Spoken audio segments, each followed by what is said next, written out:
9:36, seguimos acá en Se Cayó el Sistema. Y ahora tenemos una nota bastante particular, totalmente fuera de agenda. Hoy lo que hemos estado viendo en Argentina creo que está muy lejos de esto que vamos a hablar hoy aquí. Estamos en comunicación con Antonio Enciso, él es de España y estuvo en estos tiempos en Grecia, pertenece a un programa que se llama Ecos de Guerras Pasadas. Colabora en ella, es un proyecto financiado por la Comisión Europea y bueno, la idea es juntar a diferentes jóvenes de diferentes lugares a hacer intercambios interculturales. Antonio, ¿estás ahí? Sí, aquí estoy. Hola, ¿cómo estás? Pues muy bien, ¿Nos encantado escuchás bien? de compartir. Sí, oigo muy bien, perfectamente. Nos alegra mucho tenerte acá. Yo, Antonio, lo conozco, ¿puedo decir cómo lo conozco? Por favor. Por un curso que estoy haciendo de sueños online. Es un curso que somos más o menos 100 personas de diferentes partes del mundo. Y entre ellas apareció Antonio ahí mostrando un poco su historia y contando lo que está haciendo. Y me pareció súper interesante contarlo. Es así, Muchas ¿no? gracias. ¿Podés decir que sí? ¿Que no miento? Bueno, Antonio, contanos un poco cómo es este programa, de qué cuenta.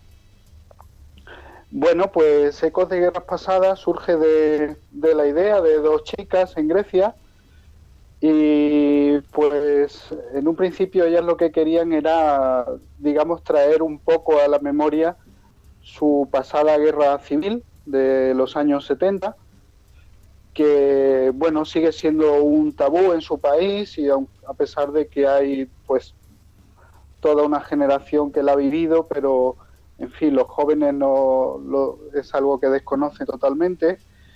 Y bueno, pues incluyeron esta idea dentro de un proyecto de ámbito europeo, de un programa Erasmus Plus, y a mí me llamaron y me dijeron, oye, pues nos gustaría contar con un equipo de España para este proyecto. Nosotros también sufrimos una guerra civil allá entre el 36 y el 39. Y bueno, pues en un principio la idea fue esa, reunir un equipo de Grecia, Italia y España, que tenemos muchas cosas en común, y hablar de nuestras guerras civiles, hablar de las consecuencias, de las causas de la guerra, y un poco traer al día de hoy qué es lo que aún permanece en nosotros de la guerra, ¿no? Que es lo que digamos ha saltado lo que sería una transición saludable hacia un periodo de paz. Claro. Y en este ámbito, pues, sí, dime. No, contame vos. En este ámbito, pues, incluyeron el tema de la figura de la crisis de refugiados que está habiendo ahora en Europa, principalmente de origen sirio y Libia, que, bueno, es algo que está ocurriendo, está a la orden del día en Grecia y en Italia, no tanto en España. Y bueno, pues un poco esta era la idea. Claro, la idea es juntarse, charlar sobre el tema y se hacen como intercambios de lo que transitó cada uno y cómo se apoya a esto que está surgiendo ahora, ¿no? Porque las guerras a veces da la sensación que se vuelven a repetir una y otra vez de diferentes maneras. Todos estos refugiados ahora que están en Siria, ¿cómo se encara ahora la guerra de hoy, digamos, comparada con la guerra de los 70, de los 30, de los 60? Claro, pues de eso trataba el proyecto, ¿no? De ver qué es lo que podemos hacer nosotros en el presente para, digamos, bueno, pues qué enseñanzas podemos sacar de ahí para construir un futuro mejor, ¿no? Aparte de pues incrementar un poco la visibilidad que hay en nuestros países hacia los refugiados y ver de qué manera se puede ayudar a estas personas a que se establezcan en nuestros países en una integración saludable y que puedan desarrollar su vida conforme a unos derechos humanos básicos. Claro, ¿y crees que se avanzó con el tiempo en esto? ¿Cómo lo ves ahí parte del proyecto y también viviendo en España, digamos? Pues bueno, la verdad es que sí, porque han surgido muchas iniciativas. Normalmente los perfiles para estos programas están muy seleccionados. En este caso, pues la mayoría de jóvenes venían de movimientos sociales, de organizaciones que tienen que ver con digamos, con la ayuda social o con bueno, mejorar las condiciones de vida de los más necesitados, ¿no? Y en base a esto, bueno, pues han surgido ya muchas ideas para que cada uno lo aplique en su ámbito local a la hora pues de establecer campañas de donaciones, y ya tenemos nuestros contactos en Grecia para, bueno, pues digamos, para coordinar un poquito todo esto que nosotros podemos hacer una vez ya instalados de nuevo en nuestros lugares de origen. Claro. Y ahora, la situación, bueno, vos sos, no sé si sos de Madrid o qué parte de España estás. Estoy en Extremadura, que es una región que está en el centro del país, hacia el oeste. Estamos juntitos a la frontera con Portugal. Ah, bueno, mira, justo estábamos hablando con alguien que está en Lisboa recién. No, el tema de España también muy particular, esto que están viviendo con el reconocimiento de la ciudad de Cataluña y un poco, bueno, lo que hablabas de las guerras civiles, que también un poco se arman en esto en base a reconocer territorios, la gente de Siria que sigue refugiada. ¿Cómo lo ves vos, Antonio, desde el lugar que te toca estar y parte de este programa, la situación del mundo en general, ¿no? Y las guerras, porque las guerras siempre traen un montón de consecuencias familiares en todos y se queda como arraigada en la familia, ¿no? Pasan los hijos, los nietos, y cuando a un familiar transitó un lugar de guerra, eso perdura eternamente, esa historia, esa anécdota, esa vivencia. Ustedes ahí en Europa, me imagino que están más cerca a veces a tantos atentados que hubieron. Nosotros tenemos como otra problemática, pero ¿cómo lo vivís vos desde tu lugar, todo esto que estamos viviendo hoy en el mundo? Bueno, digamos, mi perfil en este tema de los refugiados, yo he preferido centrar mi divulgación en los refugiados de origen climático, no tanto por causa de la guerra, sino digamos, por la alteración de las condiciones de vida de las regiones, ¿no?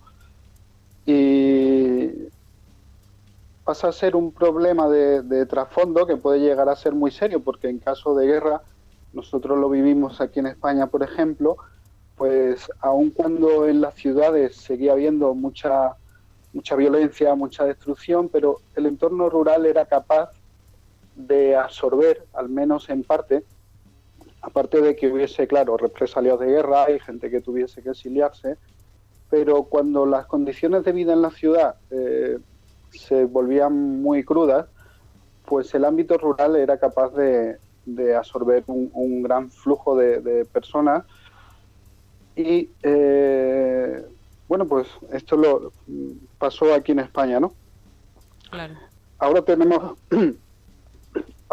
un problema distinto, porque resulta que en países como Siria, por ejemplo, aparte de las causas de guerra, se junta un trasfondo de cambio climático, de cambio de condiciones, que hace que el entorno rural también se vuelva inhabitable, principalmente por causa de sequía, que conlleva pues la muerte del ganado, destrucción de cultivos, y es en gran parte una de las causas de los grandes flujos de migración de Siria hacia Europa.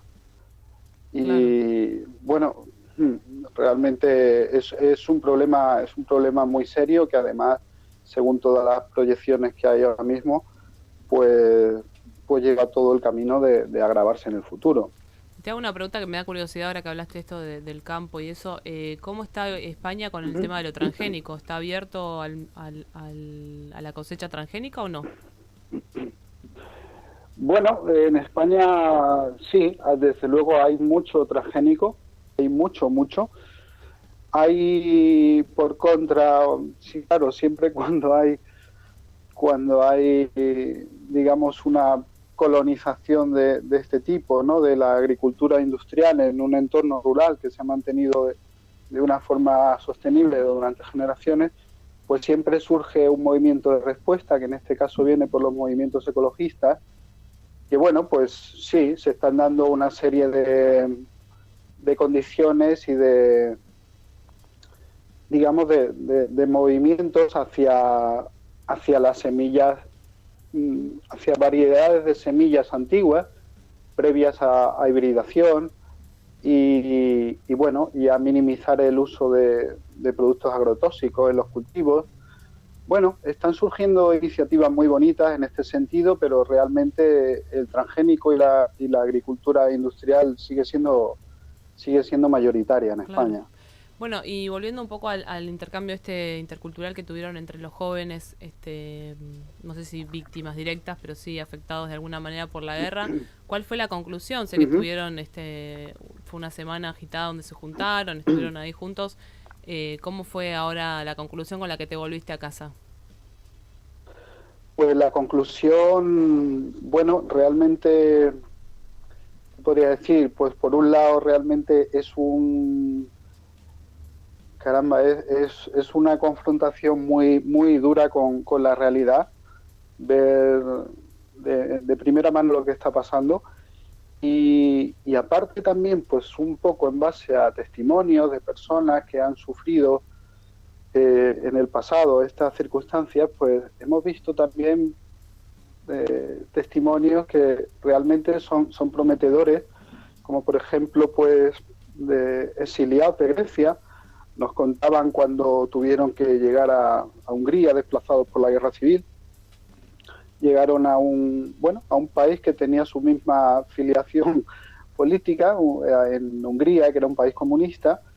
Pues ellos nos contaban cómo el gobierno de Hungría les proporcionó tierra, les proporcionó un lugar donde establecerse y bueno, pues muchos se quedaron allí viviendo, ya cuando terminó la dictadura pudieron volver a sus países, otros se quedaron, tuvieron hijos, pero nos hablaban de un proceso realmente muy bonito y muy prometedor en cuanto a la Ahora, integración cuando vos que hablas tuvieron. de todo esto, no puedo dejar de pensar en la historia de Argentina, en las dictaduras y eso. La Argentina hoy Sí. sigue luchando por justicia. Allá, más allá de lo que vivieron, que fue terrible, ¿hubo justicia después de parte de de los gobiernos? En España, Sí, y en eh, Hungría, no, en Hungría no, en Grecia. bueno, sí, en este caso las cosas se desarrollaron de manera distinta. En Grecia sí que hubo primero un movimiento de derrocamiento de la dictadura, luego surgió una nueva dictadura y de ahí ya hubo un paso a una democracia, digamos, de ámbitos modernos. En España realmente no ha habido esa ruptura. Aquí siguen en el gobierno los herederos de la dictadura. Tenemos un monarca que fue impuesto por el dictador tras su muerte. Ahora ya no es él, sino que es su hijo. En fin, hablamos de derechos de cuna. Claro, Y bueno, pues realmente es contrario a una democracia porque tenemos un jefe de Estado al que nadie ha votado y que es heredero directo de un dictador que derrocó a un Estado legítimo constituido a través de un movimiento de lucha por derechos. Fue cuando se estableció el derecho de voto de las mujeres, establecieron una serie de avances y bueno, pues el militar golpista, el dictador Franco, acabó con todo eso de un plumazo, derrocando al gobierno legítimo, tomando el poder y afianzando 40 años de dictadura claro, así que la y una justicia, transición que... Uh-huh. no, la justicia, digamos que sigue ahí, en pausa. La justicia sigue en pausa, realmente no ha habido una ruptura. En España hay se calcula que alrededor de 150.000 represaliados de guerra, eh, personas, o sea, civiles, no son militares, sino civiles, que por su ideología pues fueron sacados a la fuerza de sus casas y bueno, asesinados en cualquier sitio y esas personas siguen sin encontrar un descanso, ni ellos ni su familia muchos años después. Ningún gobierno ha hecho gran cosa por solventar esto y realmente por cerrar esa herida. Claro. Bueno, Antonio, te agradecemos muchísimo esta conversación. Igualmente, más allá de toda tragedia, siempre surgen estos proyectos nuevos que unen, que tratan de sanar, y me parece que es lo que está bueno rescatar. Gracias entonces, Antonio. Sí, muy bien, muchas gracias. Muchas gracias. Estábamos Gracias a hablando. vosotros. Bueno, gracias a vos. Estábamos hablando entonces con Antonio.